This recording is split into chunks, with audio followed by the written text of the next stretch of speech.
Good morning বন্ধুরা, তোমরা সবাই কেমন আছো? আশা করি তোমরা সবাই খুব ভালো আছো। আমিও খুব ভালো আছি। আজকে আবার আর একটা নতুন ব্লগ নিয়ে তোমাদের কাছে চলে এসেছি। আমার ভিডিওটা যদি ভালো লেগে থাকে অবশ্যই অবশ্যই আমার পাশে থাকবে, লাইক করবে আর একটা প্লিজ সাবস্ক্রাইব করে দেবে। তোমাদের আশাতেই কিন্তু আমি এগিয়ে যেতে পারবো। তোমরাও আমার পাশে থেকো আর আমিও তোমাদের অবশ্যই পাশে থাকবো। আজকে সকাল সকাল উঠেই আগে চাটা বসিয়ে দিয়েছি। আজকে আর প্রথমে কিছু কাজ করিনি, কি জানি ঘুম থেকে উঠে মাথাটা ধরেছিল, তাই একটুখানি চাটাই বসিয়ে নিলাম। তারপর চাটা করে নিয়ে তারপর আস্তে আস্তে ঘরের কাজ করব। আজকে একটু আমার মায়ের বাড়ির যাওয়ার আছে। আজকে স্কুলটা খুব তাড়াতাড়ি ছুটি হওয়ার জন্য আজকে আর আমি ওকে পাঠাইনি। আর বাইরে খুব বৃষ্টি পড়ছে, মেঘলা হয়ে আছে, চারিদিকে কাদা কাদা আর বলো না। আর আমার বড় একটু বাইরে গেছে, তো ফিরবে অনেক রাত হবে ফিরতে ফিরতে। তাই আজকে অতটা রান্নারও ঝামেলা নেই। তাই মা বলেছিল তাহলে তোদের দুজনের জন্য আর ঘরে রান্না করতে হবে না, আমি এখানে রান্না করে রাখবো, যা হোক তোরা সেটাই খেয়ে নিস। তো আমিও আবার রান্নার হাত থেকে একবার যখন সুযোগ পেয়েছি বাঁচার, সে কি আর ছাড়ে বলো। তাই জন্য আজকে আমিও আর রান্নার দিকে যাইনি। তো চাটা খাওয়া হয়ে গেছে, এবারে ঘরটা একটু পরিষ্কার করে নেবো। আর আমাদের আজকে যে কাজের দিদি, তাকেও আসতে বারণ করে দিয়েছি, কেন সে তো আসে অনেকটা বেলায়, সকালের দিকে আসে না। তাই বলেছি যে তোমাকে আজকে আর আসতে হবে না, আমি আজকে করে নেবো। কেন ওর অপেক্ষায় বসে থাকতে গেলে আমার আর বাড়ি যাওয়া হবে না। আবার ওর বাবা রাত্রিরে চলে এলে তো আর কতক্ষণই বা আমি বাড়িতে থাকবো বলো। আর অনেক দিন হলো বাড়ি যাইনি, জানো, ভালোও লাগে না। একঘেয়েমি ঘরে সংসারের কাজ করতে করতে বিরক্ত লেগে যায়। তাই মা বলেছে একটু তাহলে তাড়াতাড়ি আসবে। তো তাড়াতাড়ি আর কি আসবো, দেখি কতক্ষণে কাজকর্ম শুরু হয়। তাই জন্য আগে ঘরটা ঝাড় দিয়ে দিলাম, তারপর আস্তে আস্তে মুছবো। আর মেয়েও ওদিকে উঠে গেছে, ও এবার ওর মতো চান টান সব করছে। তো এবারে ভাবছি কটা বাসন আছে মেজে নেবো, তারপর আবার আমিও চান করতে যাব। তা আজকে আবার আমার ফ্ল্যাটে পালা পড়েছে যে জলের পাম্প চালানো আর সামনেটা ঝাড় দেওয়া। তাই জন্য সামনেটা ঘুম থেকে উঠে চাটা খেয়ে আগে ঝাড়টার দিয়ে নিয়েছি, একদম ছাদের সিঁড়ি থেকে আমাদের অবধি, সিঁড়ি অবধি। আর তারপর আমি আস্তে আস্তে আমাদের ঘরটার মুছে ওটাও মুছে নেবো। আর যখনই ওর বাবা থাকে না, আমি কলাপসেবল গেটটা না আটকেই থাকি, জানো তো। কেন রাত্রিবেলা কি আর বলবো, তা ওই জন্য আমি আর মেয়ে কলাপসিবলটা আটকে থাকি। এমনি সময় অতটা কিন্তু আটকানোর হয় না। তো যাই হোক, মোটামুটি ঝাড়টার দেওয়া হয়ে গেছে। এবার তুলে তুলে নেবো, নিয়ে আর বাকি যেসব কাজ থাকে সেগুলো করব। আর হ্যাঁ, জলের বোতলগুলোও ওদিকে ভরে নিয়েছিলাম ঘরটা পরিষ্কার করার আগে। আর যেমন গাছে জল দিই সেটাও দিয়েছি, পাখিদের খাবার দিই সেটাও দেওয়া হয়ে গেছে, আর বিছানা ফিছানা ঝাড়াটাও কমপ্লিট হয়ে গেছে। শুধু এবারে চান করব, পুজো দেবো, টিফিন খাবো, আর মেয়ে চান টান করে রেডি হয় এবারে আমরা আস্তে আস্তে বেরিয়ে যাব।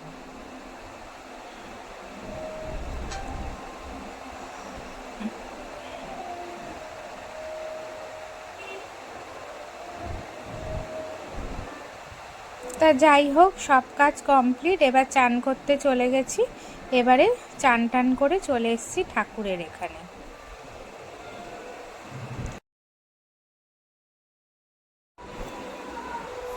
তা যাই হোক, এখানে দেখলাম যে আজকে গাছে ফুল টুল হয়নি, আর মেয়েও এদিকে কথা টথা বলছে। আর এই দিকের একটা গাছে একটা মাত্র ফুল হয়েছে।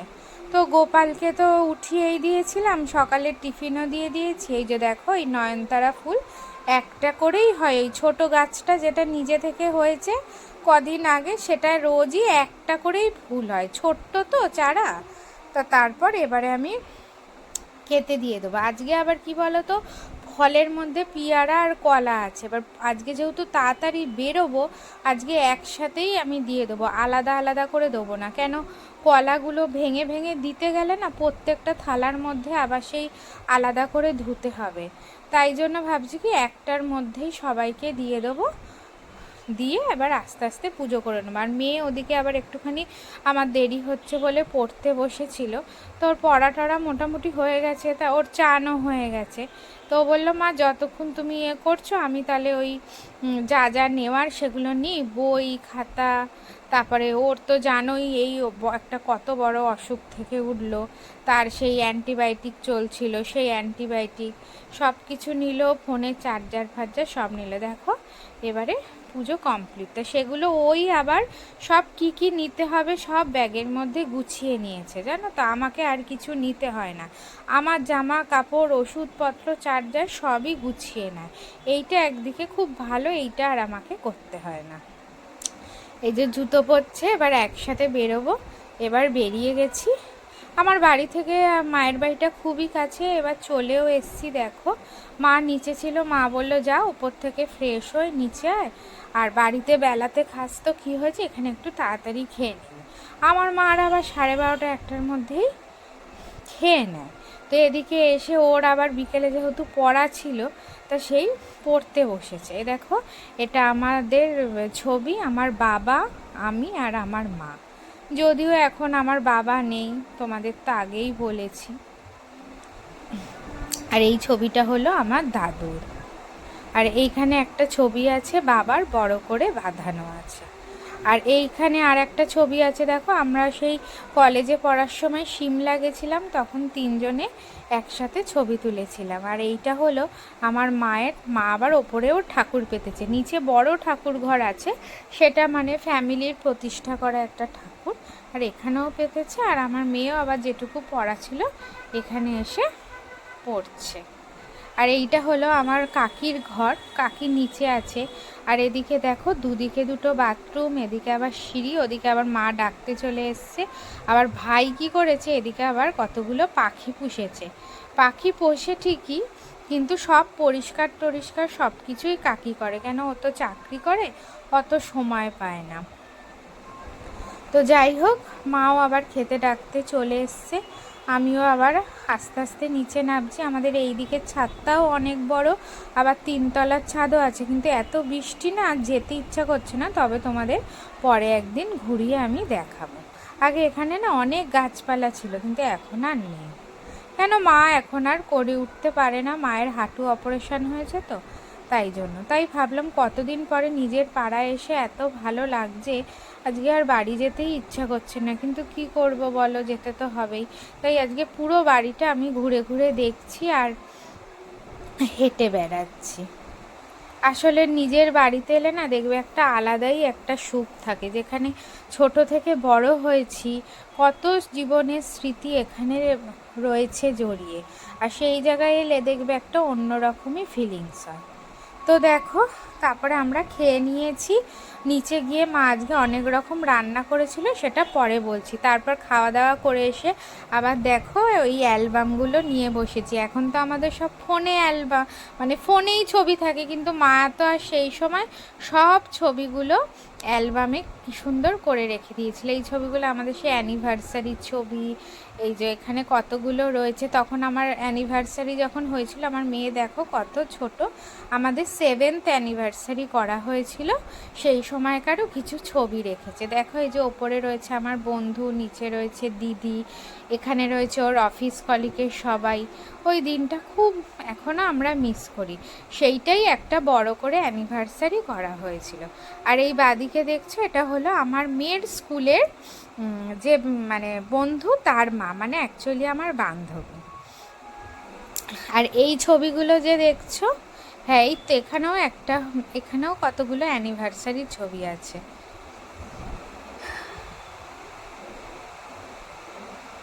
এখানে আমার পিসিরা রয়েছে, দিদিরা রয়েছে, তার ছেলে মেয়ে রয়েছে, খুব ভালো লাগছিল ছবিগুলো দেখতে দেখতে। তখন আমার বাবাও বেঁচে ছিল, এই ছবিগুলো কিন্তু আমার বাবাই তুলে দিয়েছিল। আর এটাও আবার বিয়ে বাড়ির ছবি, আসলে মা পরপর সাজিয়ে রাখতে পারিনি, সব মিলিয়ে মিশিয়ে রেখেছে। যে যাই হোক, তবেও যে অ্যালবামের মধ্যে রেখেছে, আর যখন ইচ্ছা দেখতে পাই, আর শুধু আমি কেন সবাই দেখতে পায়, এটা কিন্তু ভালো বলো। আর অ্যালবাম তো এখন চলেই গেছে, আর এটা কিন্তু আন্দামানে গেছিলাম সেখানকার ছবি। আজ থেকে প্রায় অনেক বছর আগে 2016 না 17-তে আমরা আন্দামান গেছিলাম, সেখানেরও ছবি। ওই যে এখানে আমার বাবা মা তারপরে এখানে মামা মা সব ওই সব মিশিয়েই রেখেছে ছবিগুলো। এইটা আবার দেখো নিচের ছবিটা সিমলা গেছিলাম বিয়ের অনেক আগে, বুঝেছো সেই ছবি। আবার এটাও দেখো বিয়ের আগের। আর এই ওপরের ছবিটা দেখছো আমার কাকি শাশুড়ি, এটা আবার আমার স্বাদের ছবি। বলছি না সব মিশিয়ে রেখেছে। এদিকেও রয়েছে যাদের সাথে সব ঘুরতে গেছিলাম সেই কাকু কাকিমারা আছে। আবার নিচে দেখো স্বাদের ছবিতে আমার কাকি শাশুড়ি, আমার ননদ, আর ওদিকে আমার শাশুড়ি। এখানে আবার আমার কাকি, আর ওপরে হচ্ছে আমার ননদ। সব ছবি দেখতে খুব ভালো লাগে, আর তখনই সেই জায়গার স্মৃতিগুলোর কথা মনে পড়ে যায় যে কত ঘুরেছি, কত আনন্দ। এটা হচ্ছে কর্ণাটকে, এটাও সেই পুরীতে বোধহয়, হ্যাঁ পুরীতেই তো বোধহয় এরকম সব ছবিগুলো আমরা সব আস্তে আস্তে দেখছি আর সব স্মৃতিগুলো মনের মধ্যে ভিড় করে আসছি। এটাও ইকো পার্কের ছবি। আর এই ছবিগুলো তো তোমাদের দেখালামই, অ্যানিভার্সারির ছবি, খুব সুন্দর। আজকে এখানে রাখা আছে বলেই হয়তো আমি পরপর দেখতে পাচ্ছি। তারপর দেখো আবার আর একটা অ্যালবাম বার করেছি আমার মেয়ে, তখন কত ছোট ইকো পার্ক সেইভাবে তখনও রেডি হয়নি, মোটামুটি হয়েছে। তারপর ছোটোবেলায় দীঘা গেছে, দীঘা যাওয়ার সময়, তারপরে মিউজিয়ামে, কেএফসিতে, কত ছোট ছোট ছবি। আবার এই ছবিটা দেখছো সেটা কিন্তু আন্দামানের পোর্ট আইল্যান্ডের ছবিটা দেখো, হলুদ গেঞ্জি পরা, চোখে চশমা পরা, হোটেলে পৌঁছেছি তারপর। আর আর এখানে বাদিকে যে বসে আছে তখনও খেতে দেয়নি, তাই অপেক্ষা করে বসে আছে। আবার ডান দিকে হচ্ছে মা, দেখো আবার ওকে কোলে নিয়ে বসে আছে। আবার এখানেও একটাও কীরকম করে ভেঙিয়ে ছবি তুলছে। আর এটা হচ্ছে ফ্লাইটে আন্দামান যাওয়ার সময় সেই ছবিটাও তোলা আছে। আচ্ছা, এটাও হচ্ছে পোর্ট আইল্যান্ড। ওখান থেকে আবার ম্যাক ক্রুজে করে আমরা গেছিলাম বোধহয় নীল আইল্যান্ডে, হ্যাঁ সেরকমই। তো ওখানে যে জাহাজগুলো আছে সেই জাহাজের মধ্যে দেখো ম্যাক লেখা আছে, সেই জাহাজে করেই আমরা গেছিলাম। ওখানে তো জানোই সব চারিদিকে জল আর জল, ওখানে কোনো যাতায়াতের ব্যবস্থা থাকলেও একটা আইল্যান্ড থেকে আর একটা আইল্যান্ড কিন্তু ওই ম্যাক ক্রুজে করেই যেতে হয়। ওর এই অ্যালবামটায় ওরও বিভিন্ন রকমের ছবি সব রয়েছে। আর এখানে নিচে দেখো ওর বাবার সাথে ছবিটা ওই ম্যাক ক্রুজের ভেতরেই তোলা। আর চারিদিকে জলটা কত নীল, আর ছবিগুলো না রেখে রেখে কেমন প্লাস্টিকের মধ্যে না ঘেমে ঘেমে যায়, তাই মাঝখানে কি করি একটু হাত ঢুকিয়ে ঢুকিয়ে হাওয়া খেয়ে নিই। তো যাই হোক, আবার দেখো কি সুন্দর গাছের মধ্যে একটা পাখি এসছে। আমার মেয়ে দেখে বললো, ও মা দিদুন বাড়ির গাছে দেখো কি সুন্দর পাখি এসছে, যে তো মাছরাঙা পাখি। তো তারপর আস্তে আস্তে কী করলাম, গিয়ে ছাদে গিয়ে বিকেলবেলা আবার একটুখানি ভিডিও করলো আমার মেয়ে। আর আমি সব ছাদে গেলে পাশের বাড়ির সব কাকিমারা বৌদিরা সব ডেকে ডেকে কথা বলছে যে তুমি কতদিন পরে এসছো, কতদিন দেখা হয়নি। তা বলে সবার সাথে পুরো সন্ধেটাই গল্প করে কাটালাম। আর আমার মেয়েও একটু ছাদে ঘুরে ঘুরে বেড়ালো আর এই পাখির ভিডিওটা করলো। তারপর সন্ধে হতে না হতেই মা চাটা দিল, চা খাওয়া হয়ে গেছে। তারপর আবার বললাম একটু পর, তারপর কাকি বলে কি এই পড়াটা ছাড়তো, তুই আয় আমাদের ঘরে আয়, এসে একটু গল্প কর, সারাক্ষণই তো পড়া নিয়ে থাকিস। আসলে কি বলতো সামনে পরীক্ষা তো। তারপর যাই হোক কাকির ঘরে চলে এসেছি, কাকি অনেক গল্প করছে আর ওদিকে সন্ধে দিচ্ছে। তারপর বসে বসে কিছুক্ষণ গল্প করলাম। আমার মেয়েও আবার ওর মামার এই মাছটা নিয়ে খেলছে। ও জানি না ওই মাছটার নাম কি, তবে কি একটা মাছ পুষেছে। তা আমার মেয়ে আবার ওটাকে নিয়ে একটু খেলছে, আর ওদিকে আমি কাকির সাথে গল্প করছি। কাকিও বলছে কতদিন পরে এলি, থেকে যাচ্ছি। না গো, থাকা তো আর হবে না, আবার পুজোর সময় আসবো তখন থাকবো, কেন এখন পরীক্ষা, এখন থাকলে আমার চলবে না। এবার কাকিও ঘরটার গুছোচ্ছে আর আমার সাথে গল্প করছে। তা যাই হোক, ভালোই লাগলো, অনেক দিন পর নিজেদের লোকের সাথে সময় কাটাতে পারলাম। আর কাজকর্ম সেরকম একটা ছিল না। আর নিজের বাড়ি যেমনই হোক না কেন দেখবে একটুখানি গেলে খুব শান্তি পাওয়া যায়, তাই না? তারপর আস্তে আস্তে ভাই কাকা টাকা সবই এলো। আসার পর তাদের সাথেও কথাবার্তা বললাম, বলে টলে তারপরে আবার মা বলল যে নিচে চলে আয়, অনেক রাত হয়েছে, বৃষ্টিও পড়ছে, খেয়ে দে, তারপর যদি বেরোনোরই হয় তাড়াতাড়ি করে বাড়ি চলে যা, কেন বেশি বৃষ্টির মধ্যে কিন্তু আর আমি যেতে দেবো না। তারপরে গিয়ে দেখলাম যে না, হালকা একটুখানি বৃষ্টিটা একটু কম কম আছে। তারপরে যাই হোক নিচে চলে গেলাম, গিয়ে সব খাওয়া দাওয়া করব। আর মাও ওদিকে খাবার টাবার সব গরম করছে, বললো আমি খাবার গরম হলে তোকে ডাকবো। তারপরে খাওয়া দাওয়া করে বাড়ি চলে এলাম। আর আমার ভিডিওটা ভালো লেগে থাকলে অবশ্যই পাশে